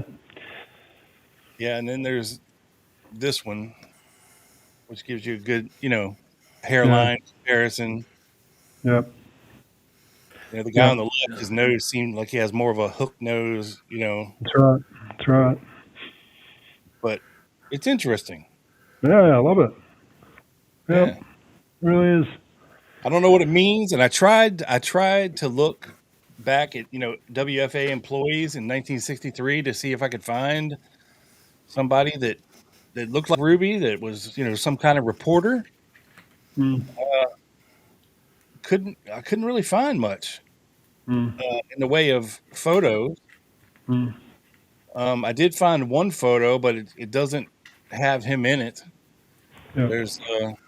There's this one here, and this is from WFAA Radio's. I guess they were sponsoring a play or something, and it has a bunch of their anchors here, but Mm. I don't see the Jack No. Ruby guy. No. No. No. No. Bunch of dapper fellows, but Yeah. Cool. And Day they out know at it. the movies. these are not the droids you're looking for. Newsman Ruby doesn't just gone looking at the comments. Yeah, Looks to me, the WFAO guy looks more like Joe Biden. That's funny. Probably about the same age. I just thought that was it. Because I remember years ago, like a long time ago, when I was battling Ralph Sinkay and his bullshit, Yeah. and not this bullshit, but the other bullshit. Yeah, man. Yeah. Yeah. In the doorway, right? And And I came across. I remember seeing that footage, and I was like, something about that hallway. Ruby doesn't match the real Jack. And I remember I found that footage, but I couldn't remember what I did with it. And then so I went back, in preparation for this show, and I was like, all right, I'm scouring. I'm gonna find this shit, and I finally found it, which is amazing. And in 6 hours of footage, I was able to come across it fairly quickly. yeah. And I'm 5 seconds, don't see him again. Yeah. It's just pretty crazy, man. Yep. Kaiser Soze. Yeah. Just like that. He's gone. Yeah. I mean, like shit like this happen. There's people sometimes look like other people. Yeah. Yeah. Some more than others. Yep. If you put them side by side, you can see the obvious discrepancies. But separately, you can see why Seth Cantor was seeing Jack Ruby at Parkland. With somebody who's seen Jack Ruby outside the TSBD. Somebody saw Jack Ruby inside the Texas Theater. Really, yeah. Applin. So on and so forth. 100%. And again, these retrospective identifications of Jack Ruby being somewhere when he was somewhere else. I've just kind of gone into that in terms of the November the 24th, but yeah, it happened all over that weekend. I'm sure. Julianne Mercer, was that really Jack Ruby in the pickup truck? With the that was parked up on the side of Elm Street. Like That's another one. It's convincing though, because she was very and I'm not just saying because it was depicted really well in the JFK film, but I'm saying if you read her testimony, she makes the identification before Oswald was shot. So that's that's compelling, 100%. But when we're looking at we're trying to split the difference between people based on their nose and how thin their hairline is in the heat of a moment, in terms of a moment when you don't know how consequential it's going to be, how much do you actually retain? So retrospective identifications of Jack Ruby by people who didn't know him, how valid, how strong are they when compared to other places that he was most likely at the same time? And I'm talking about him being at the apartment versus outside or inside City Hall first thing on that Sunday morning. So the official narrative it's got who works for WFAA, who's likely going to be present at these big newsworthy events, Parkland, Texas Theater, Book Depository. All these guys, that work for the newspapers, photographers, TV stations, they were everywhere, man. So every time some news went off, they were, they were running all over the place trying to get the scoop, trying to get photos and all of that stuff, and it's not out of the realm of possibility that, if whoever this guy is that looks a hell of a lot like Jack Ruby, unfortunately for him, could have been mistaken for the real Jack Ruby, and of course Jack Ruby could have been, like you said, impersonated in the basement. Because at that point, you have detectives, right, and newsmen, and they're all wearing suits and hats. All of them. He's just another suit and hat guy, right? Unless there is a cop in uniform, he's just another suit and hat guy. So probably really paying too much attention to him. He's just another suit and hat guy. Either he's a reporter or he's a detective. Unless he really took a good look at his face and was like, oh, that's Jack, type of thing. But, in that moment, he's just another suit and hat guy, Yeah. And it extends to the reserve police as well. They couldn't name a fellow reserve personnel because they were just volunteers, and there were like 12 in the basement at the time of the shooting. And there's a couple of testimonies where one reserve officer said, "Oh yeah, I saw another reserve officer, but I don't know what his name was." That was pretty common as well, because they were probably never rostered on at the same one time of the month, for their reserve roster requirements and things. So that lack of recognition even extends to police personnel, and that might have been a factor in terms of identifying personnel that were loitering around and not being sure who they were. Yeah, Sally, there's even one on the air tonight. Live from Virginia, USA. I'm working on the holding part. No, it's interesting what you said about the reserve officers, Paul.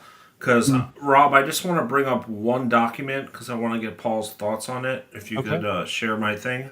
I believe you've referenced him in your book, William J. Newman. Really suspicious guy. Really suspicious. I don't know anything about him. I was looking for Dealey Plaza witnesses. And, of course, you have Bill Newman, right? The guy who covered his kid, right? Forever. And this is December 1st, 63. Mr. J.E. Curry, interview of another reserve officer. And this is what reminded me of this. Patrolman William J. Newman.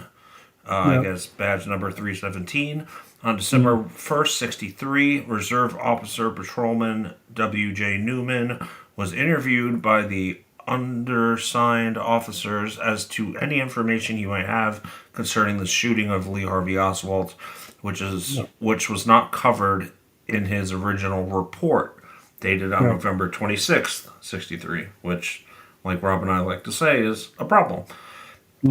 Newman stated after reading his original report that he recalled observing an unknown white male run down the Main Street ramp, which is the first picture I showed, into the basement of City Hall, approximately 1 minute prior to the shooting of Oswald. This unknown male disappeared into the group of newsmen and police officers and was not observed by Newman again. Patrolman Newman states that he observed this individual just prior to someone in the crowd announcing, "Here he comes." Less than a minute lapsed from this time until the shooting of Oswald. Newman states he did not know Jack Ruby. At this time, Patrolman Newman has not been contacted by any federal agency. And I guess later, I think this is like an amended later statement. It might have been by Graves or someone in the Criminal Intelligence Division. I recall someone going over to the railing at the bottom of the Main Street ramp, but I have racked my brain and cannot recall whether it was before or after the shooting. I do not remember the person had. I do remember the person had on a suit, but I do not know the color. I remember seeing a hat, but I can't say whether he was wearing one or not. This could have been about the time the ambulance pulled in.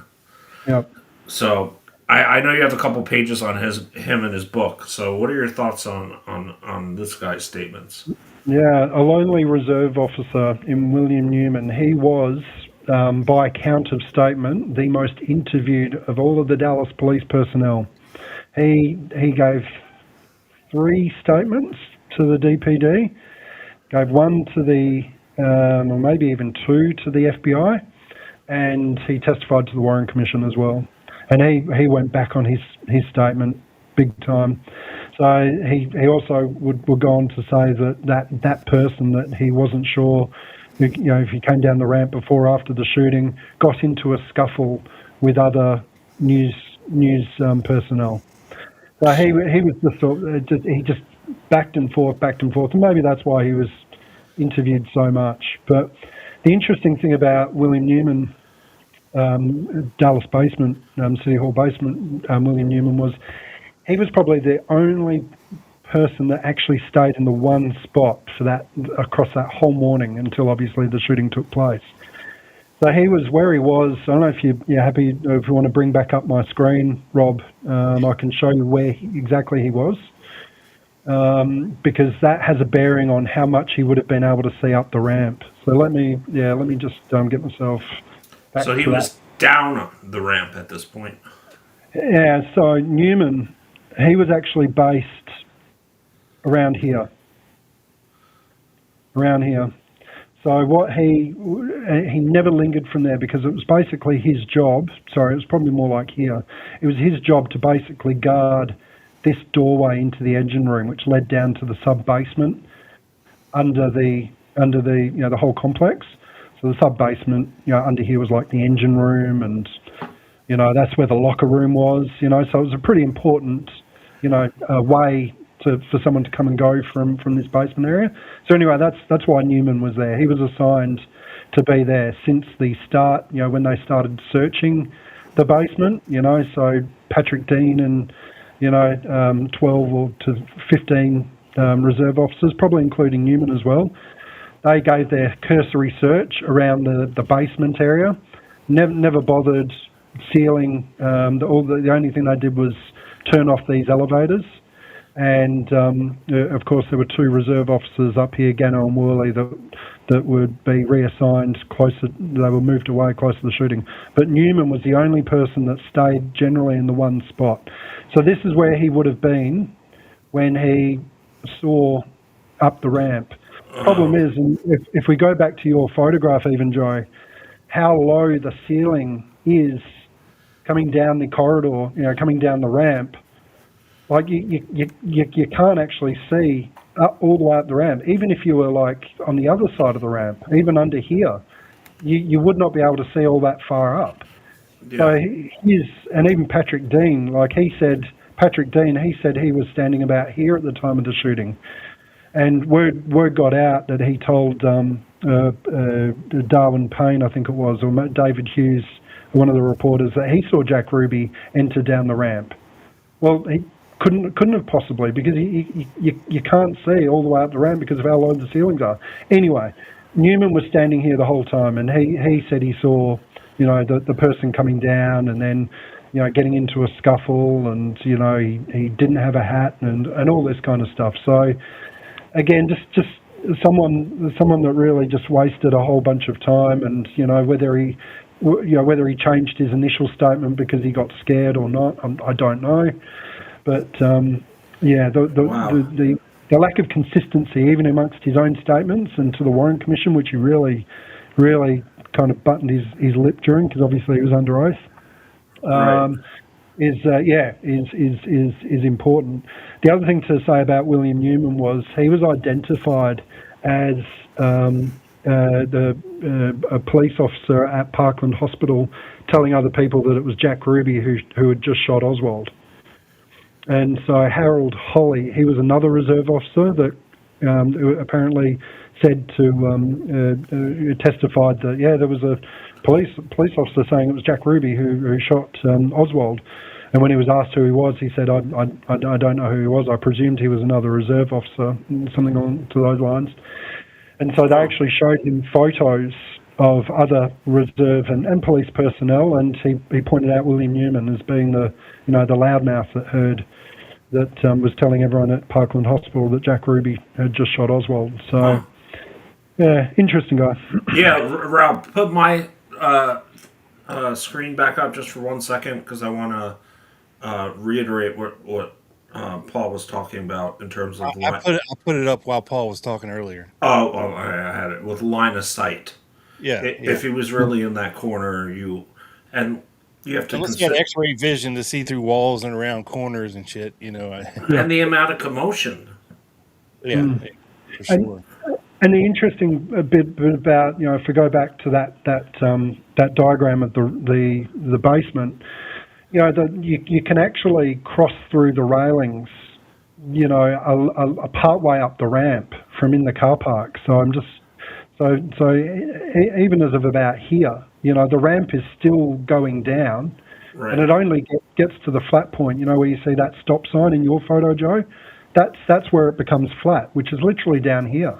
Right. So someone feasibly could climb through the railings here, because this is a solid wall, and still be walking down the ramp, which is kind of why I've got these marked, is what I think Jimmy Turner, who testified to the Warren Commission, said he saw Jack Ruby walking down the ramp, or saw, again, retrospectively identified someone he later identified as Jack Ruby, because he didn't know him at the time, as he first noticed him here and walked to get into position. Now, the Warren Commission, they manipulate that statement to make it sound like Jimmy Turner saw Jack Ruby walking all the way down the ramp. But no, when you read Jimmy Turner's statement, it has Jack Ruby being seen here, or who he attributed as being Jack Ruby, being seen here and then just simply getting into position, which kind of lines up with something that Blackie Harrison then said minutes after the shooting, that he said he saw the man that he knew was the shooter climb through the railing and get into position. So again, Blackie Harrison was saying that 5 minutes after the shooting, yet he knew Jack Ruby for 11 years. So either Blackie Harrison was being brutally honest in the 5 minutes after the shooting and saying, yeah, I saw the person that I knew to later be the shooter because he stood right behind me. I saw him get into position. It was from that red square, from that point. So again, I think coming down the ramp is a very convenient interpretation of literally someone getting through the railing and still walking down the ramp, because it obviously the descent it literally flattens out where Ruby and Croy and unidentified Japanese reporter and Blackie Harrison were standing.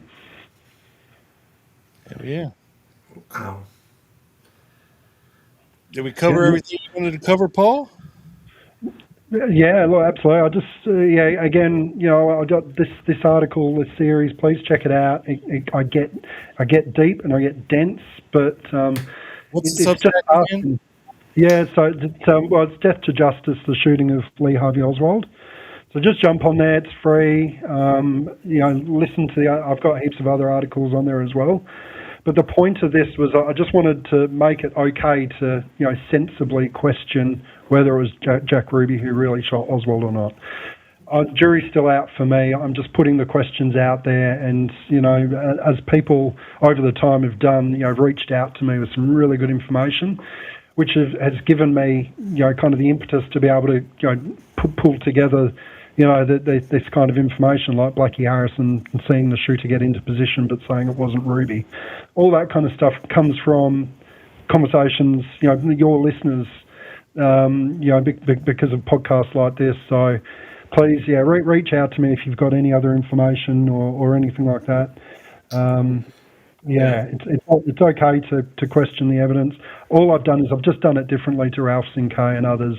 I'm not going for the big headline. I'm not coming out and saying it was Sam Ruby, and I'm making my article kind of just lead to that.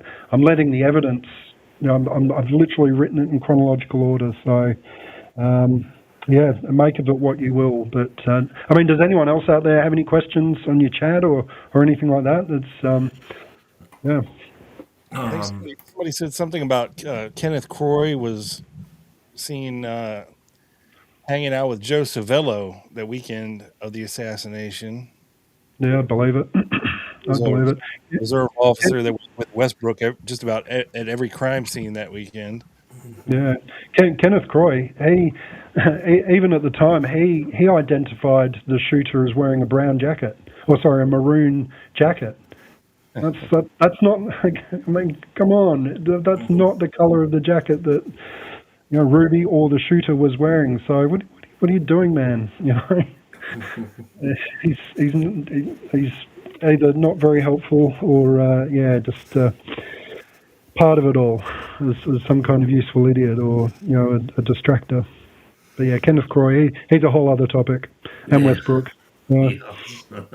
Yeah, and to search for your Substack, it is pabbott.substack.com. I just typed in Paul Abbott Oh, JFK, great. and it came right up in I'll Google. put, I'll put a link in the description after we get done here. Once it's up on YouTube, a Oh, link thanks, to your guys. book on Amazon is in the description right now.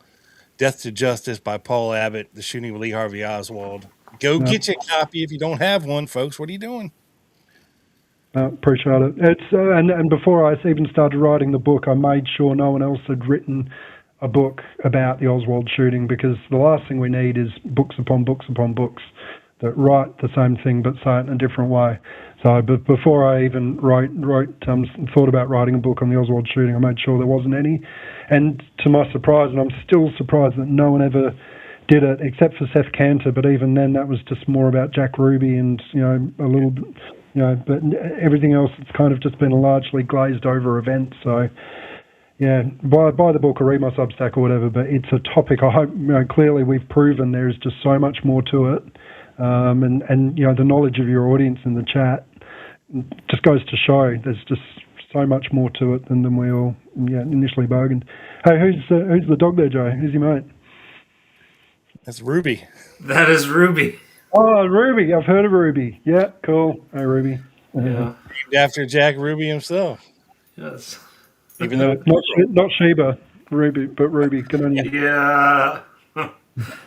Poor She Sheba. doesn't really look like a Shiva. Toopsy coming in strong.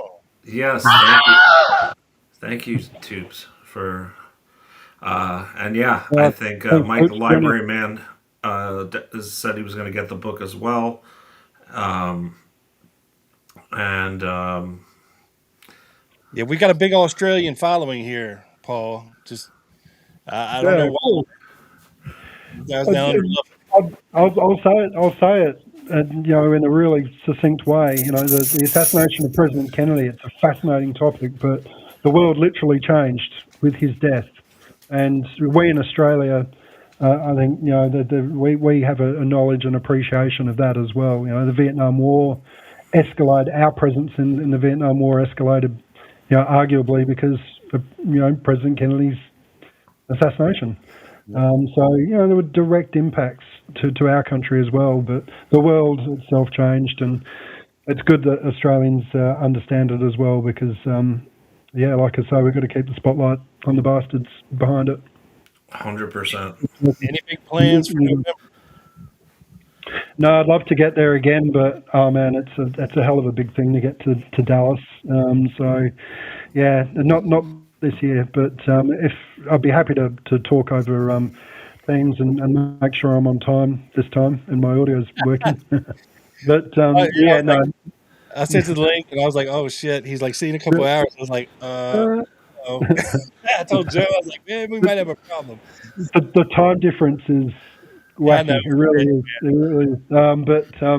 No plans for Dallas other than maybe doing a couple of Zoom presentations. But I would just say that to your audience as well. Like Paula, I know she's big follower of yours. I met her at the conference last year, and a few other people that dig your podcast. I'd just say to anyone, if you can get to the conferences, whichever ones, just get there, mate. Let's keep them as in-person events, because you get to meet people who are on the same wavelengths and have really constructive conversations, and I've got to support them. So if you can get to Dallas, please do. Yeah, awesome. Well, thanks, Paul, for coming back on. We appreciate you and your research, and again, all the links for all your stuff will be in the description after the show. The book is already there, but we'll put the Substack up as well. Thanks, Joe's guys. Copy. I have the soft copy. Of course, Joe would have the hard copy of Paul. That'll keep a door open. It's a clean looking book, man. It's one of the cleanest I've ever seen. A shout out to you guys as well, Rob, particularly your research ramblings. That series is so good, because we need more people mining the data, going through and knowing where to look for the documents and what they mean, and all the reference IDs that you put in there. Like, it was like, more power to you, man. Like, that was such a good series. I hope it got people up and about and doing what I did to put this together this book. It was all public information. I didn't conduct any interviews with living witnesses. I tried to, but everything in my book is from stuff that's always been out there. So get out there, people, and keep mining that information. Cool deal. Scafoozers. The fools. Yes. Yeah. All right, Dino, get your fat ass in here. Joe, grab the damn dog again. She ran away. I'll show you what I think of the case. Oh shit! I gotta add Paul. Hold on, Paul. There he is. We'll bring him down here with us. Folks, thanks for hanging out with us. Thanks for showing up. I seen it was over 50 strong at various points tonight, so we appreciate the hell out of it. Oopsie, from down under, thank you so much. That's like $25 American. We appreciate the hell out of it, as always. We couldn't stop you guys, and we'll see you again very soon for some more random research ramblings, maybe a little book review that Joe won't be at, and Here we part go. 2, members only next week. We'll get into some more fook-ery, if you will. And thanks to Paul Abbott for joining us. Always a pleasure. Paul, hang out for just 1 second for me. Thanks, And guys. that's it for us, folks. We'll see you next time. Peace. Peace.